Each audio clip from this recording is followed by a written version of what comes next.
Hi everyone, this is day 4, and in today's video I'm going to attempt to explain the concept of closing and opening positions.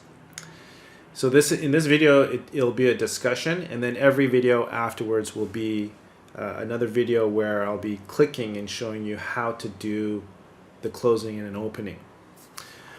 This is a very sensitive topic, and I'll try my best to make it clear and explain it with sound reasoning. Alright, so you invested into a business that's able to extract money from the market and deposit it into your account over a period of time. Now you have, obviously you're going to have, no one lives forever, so the time amount that you have will have to be managed through you're going to have to figure that you're not going to live forever, so you're going to have to figure out where you want to end and when you want where the funds should end or potentially end, and where you want to start to enjoy, right? So you have this business. It's great. You can do nice things with it, like tax write-offs, whatever. So the idea here is that the system is supposed to generate 70% per year over a 5-year running period if you leave it alone, if you don't do anything other than just act like a fund manager. So look at day one. Day one will tell you what a general fund manager should be doing.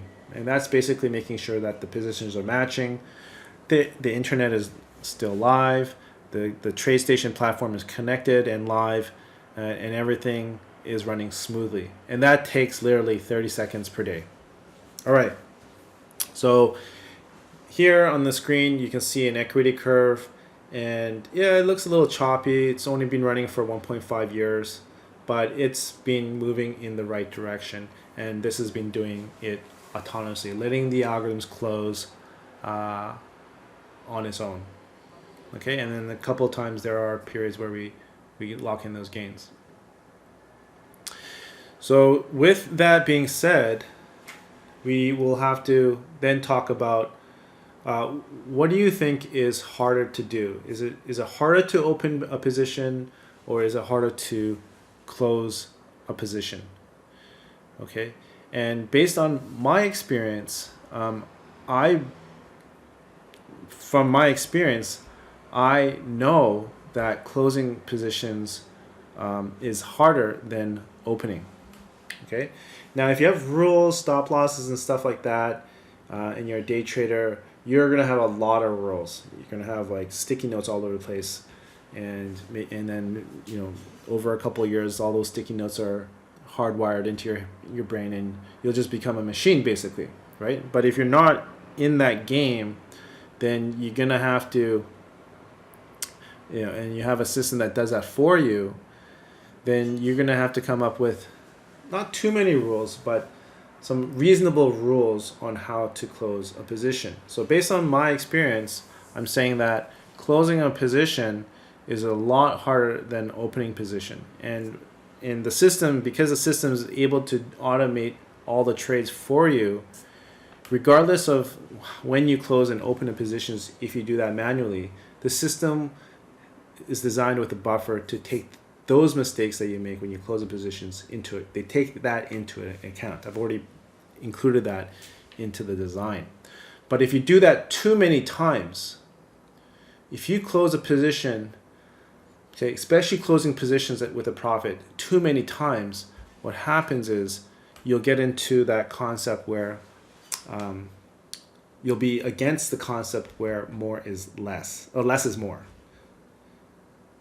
So the idea here is the system that's automated, pre-designed to generate 70% per year over a 5-year running period, and then you start closing positions with profit every time, and you do that every day or every month, say 20 times, 30 times a month or year, you start to go against the whole principle of the system, which is less is more. Okay?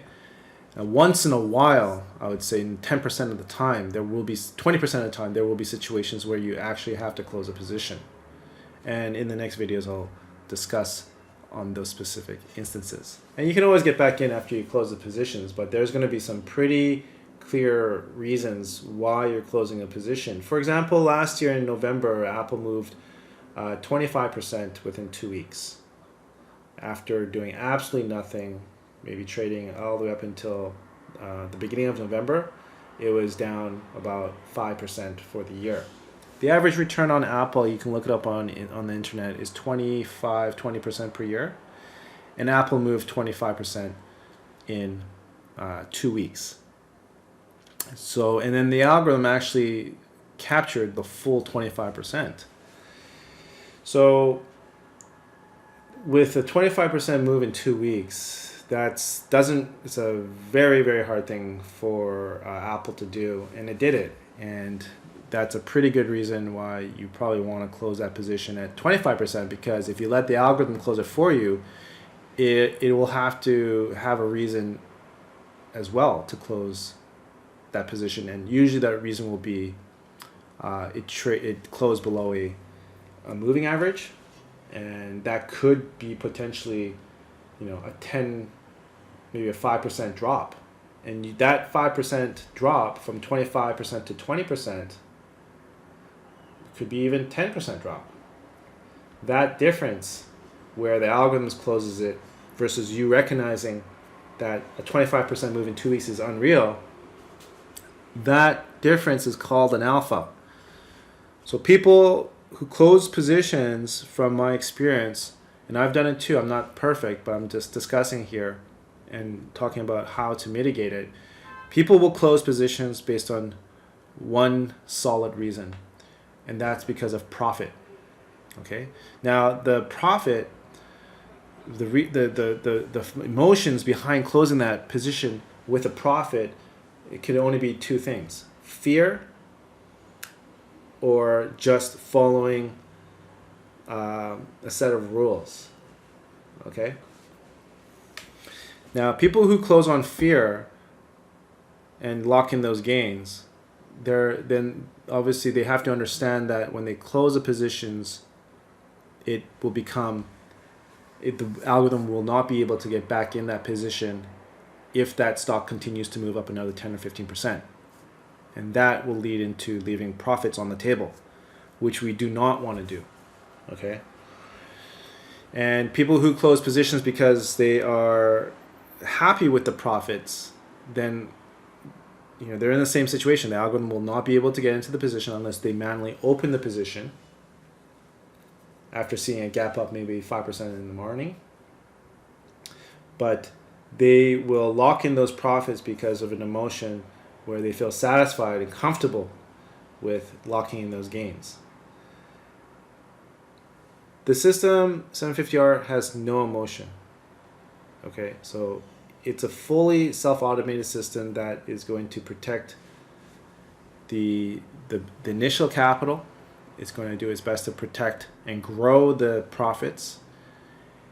And as everybody else is drawing down in their accounts or their 401ks, the 750R's job is to preserve and stay flat, or even generate profits in the event of a market crash. But as soon as the market picks up, right, the system will do what it needs to do to get into those positions and manage it. And those are the happy times. And during those times, the rules that are going to be talked about in the next video will become more and more important, because there's going to be reasons on why, like specific reasons on why, clear as water reasons why we're going to close positions with a profit. Not because of emotions, but because reasonings that make clear as water sense, not clear as mud. And I'm going to, in the next video, can't show specific examples of that. I can only talk about it through experience. And that experience will transfer to you. And you will sit and watch the system's algorithms do its thing as a good manager. And then whenever you are faced with those moments of 2 or 3 standard deviations, then you're going to have to realize that you're in that situation and manage it like an alpha fund manager. If you close positions because it's up $500 and it runs up to $6,000 profit, what kind of manager are you? I would consider that as a loss, and we have to do what we can at all costs to prevent that from happening, because those moments where you get that 20% moment where the stock starts running 50-60%, that doesn't happen all the time, and all the system is trying to do is stay in the game long enough to be able to capture those big ginormous moves.